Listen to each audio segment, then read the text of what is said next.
Mzee wangu mambo vipi? Safi, inakuaje? Fresh kabisa. Kabisa. 1-0 leo kama KMC aliwakazia. Ni mpira mzuri wa KMC. Yeye ni kwamba timu inapofanya vizuri sio kutukazia, yani ndio ligi, timu ifanye vizuri ili ionyeshe ushindani. Kwa hiyo leo KMC imecheza vizuri. Kwa hiyo imetupa ugumu kidogo na tumecheza mechi 2 ambazo ni za nguvu. Tumecheza na Simba Derby 2 za nguvu sana. Kwa hiyo na pamoja na kocha wetu kufanya bla zingine imewapa urahisi KMC, japo tumewafunga goli moja, lakini muhimu katika wakati huu ni pointi 3.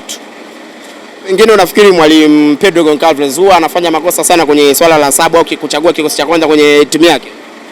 Makosa kwa upande mwingine yapo na kwa upande mwingine hayapo makosa. Kwa sababu yeye anachokosea ni kwamba watu wanamwamini sana ya ukwasi jinsi anavyocheza. Si ndio? Kama unamwamini ya ukwasi jinsi anavyocheza, unamtoa mtu kama ya ukwasi, unamuingiza labda Buba. Lengo ukashambulie. Je, na wale wakija kushambulia wanaweza kupata matokeo na wao. Kwa hiyo kwamba solution ya kumtoa ya ukwasi pale ndio inawachanganya watu. Na kwa nini kila mechi ndio huyo? Yaani kwamba tumecheza na Simba huyo. Nini huyo ndio sasa tunamuona nyota kwamba ndio nyota mchezo ni ya ukwasi, amerudi kwa kasi. Wewe ndio unamtoa huyo. Yaani kuna siri gani ya kumtoa kila siku? Hicho ndio kocha anatuchanganya. Na ni kama vile anakalili kwamba huyu nikimtoa ndio inakuwa vile, nikifanya vipi ni kwa vile. Sasa sisi hiyo hatutaki. Sisi jopo la makocha vile vile mashabiki. Sisi mashabiki ni makocha vile vile. Kwa hiyo tunavyoona kocha wetu anafanya mpira kuwa mbaya tunaujua na mpira mzuri tunaujua. Kwa hiyo sisi tunataka ile Yanga ambayo tunaitaka sisi. Sio hii. Japo Tanzania hakuna timu ambayo inatufikia kwa ubora tuliokuwa nao sisi. Lakini sisi tunajijua bado tumeshuka kiwango. Si unanielewa? Kwa Tanzania hakuna timu ambayo inatufikia sisi. Na ndio maana tupo juu kwa point 5. Huyo mtu yoyote anayesema hivyo kwa sababu sisi hatujawahi kufungwa katika ligi hii sasa hivi. Hatujawahi kufungwa na mtu yoyote. Sisi katika ligi tumefungwa huko 2023 huko. Tumefungwa na TRA 2023. Mpaka leo kwenye ligi hatujafungwa. Kwa hiyo kwenye ligi sisi sio kesi. Kesi ule mpira wetu ambao tukicheza hata klabu bingwa tunautaka, sio huu. Kwa hiyo nani mwenye makosa ni kocha. Ndipo pale unapotuona tunamwataki kocha. Lakini bila hivyo mpira safi, KMC kacheza vizuri, kacheza mpira mzuri, na kama KMC atacheza mpira kama huu leo aliocheza, basi anaweza hata asishuke daraja. KMC unayoona wewe kama itacheza mpira huu wa kujilinda, maana nimeona leo formation yao kujilinda ni nzuri sana, na wana winga ambaye ni ya kushoto, sijamjua jina lake nani, ni winga mzuri sana, alikana yao kwasi, ni winga mzuri sana. Kwa hiyo kama KMC itacheza mpira huu kwenye ligi, huu uwanja atakuwa bado anautumia. Lakini kama hatocheza mpira huu, labda niwaambie tu watu KMC, kama kuna wachezaji kama kuna wachezaji wanabeti, waache kubeti. Mimi nawaambia ukweli KMC, kama kuna wachezaji wanabeti, waache kubeti, maana wanapofanya betting watasababisha kwamba viongozi wao waonekane hawana maana. Watasababisha kiongozi wao Butembo Diwani wa Magomeni aonekane hana maana. Watasababisha kiongozi wao wanamuita yule jamani wa Bunju ambaye sasa hivi ni kiongozi wa KMC ataonekana hana maana. Watamsababisha Hanifa mkurugenzi wa manispaa Kinondoni aonekane hana maana kwa sababu ya wachezaji wachache ambao muda mwingine wanabeti. Kama wanabeti waache, wacheze mpira ili KMC iende mbele. KMC ndio timu tunayotegemea katika wilaya ya Kinondoni. Hao wakicheza vibaya ama wakifanya upuuzi, timu itashuka daraja.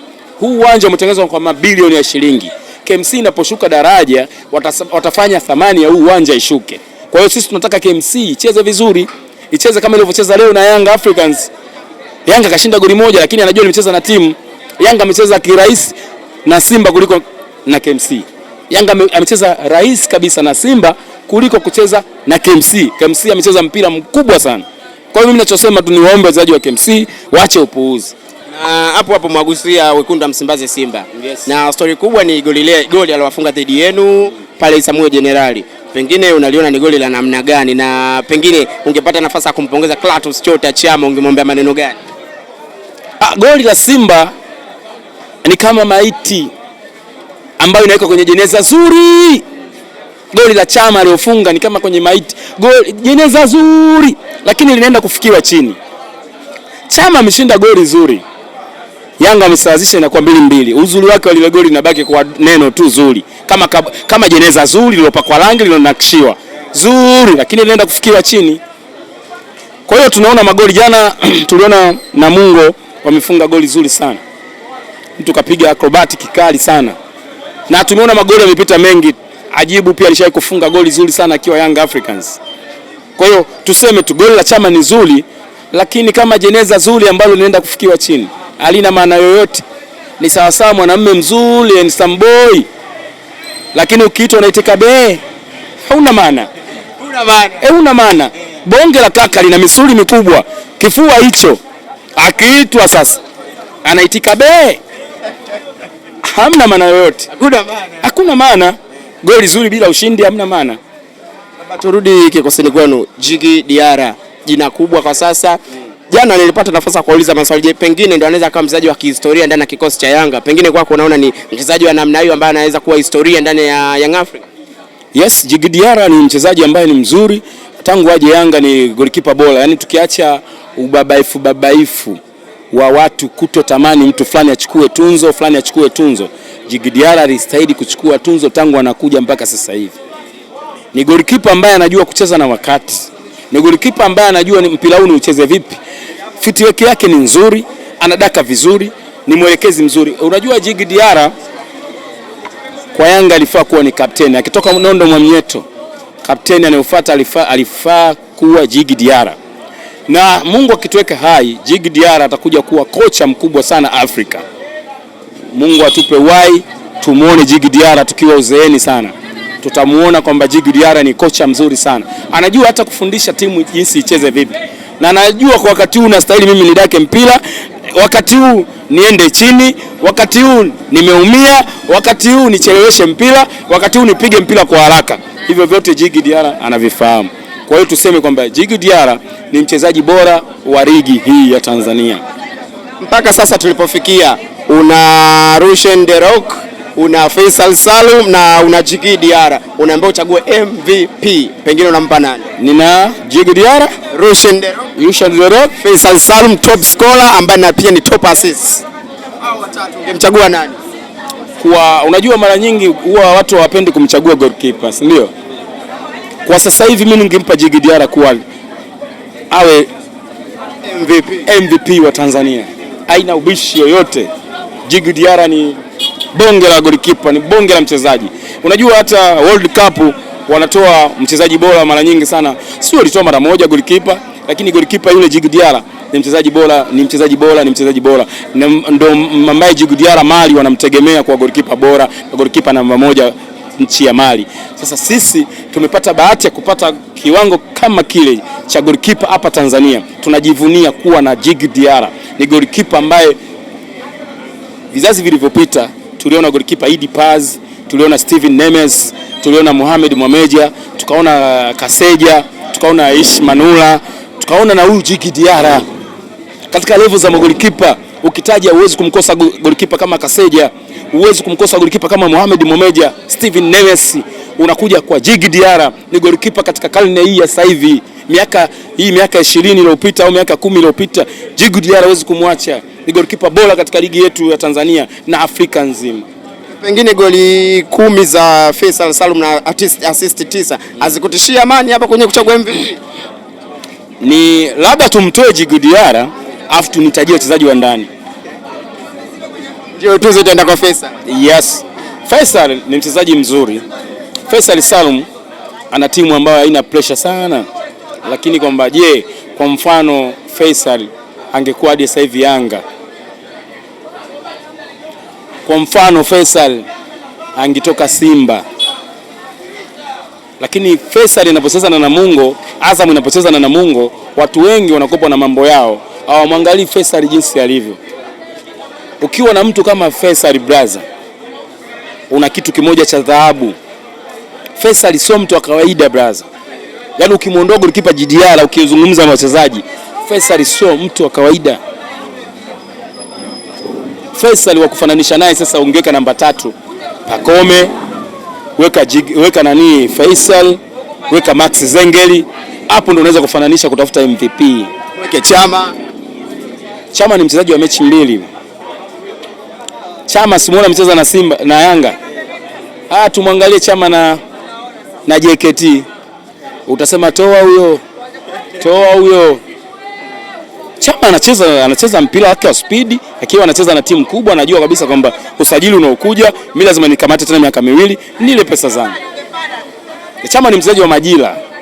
Lakini unapomzungumzia Pacome ni mchezaji wa muda wote. Faisal Salum mchezaji wa muda wote. Max Zengeli mchezaji wa muda wote. Au wewe kumtaja Max Zengeli kuwa MVP upendi kwa sababu anachomekea? Au unamuona ana muonekano wa Kikatoliki? Kwa sababu Max Zengeli ana muonekano wa Kikatoliki hapa. Au kwa sababu wewe muonekano wake wa kipapa wewe ndio umpendi? Lakini katika ligi hii ni mchezaji ambaye anajituma, mchezaji ambaye anacheza vizuri ni Max. Kwa hiyo kama unataka kumpa MVP Max, unataka umpe nani? Hebu tumpe Max MVP. Max anacheza mpira kwa kufundisha. Tupia pale, tupia kule, cheza kule. T-shirt yake aliyovaa haichomolewi. Muda wote haichomolei. Ana nidhamu. Mimi nilikuwa naona MVP alistahili kama ukiacha Djigui Diarra apewe Max Zengeli. Faisal ni mchezaji ambaye ni mzuri. Pacome ni mchezaji ambaye ni mzuri. Huyu Rushaini sasa kama hujampa MVP Baka msimu yote aliocheza Baka, wewe hujampa MVP, unakuja kumpa Rushaini, tuone kwamba wewe unapenda watu weupe au vipi? Mantikio nataka kusema Ibrahim Baka na kiwango kizuri na ni mchezaji mzuri kuliko Rushen De Reuck. Hakuna mtu asemjua Baka na awe wa Simba awe wa Yanga, hakuna mtu asemjua Baka jinsi anavyocheza. Sasa kama Baka hujai kumpa hata MVP, Rushaini anaenda kumpaje? Baka ana kila kitu.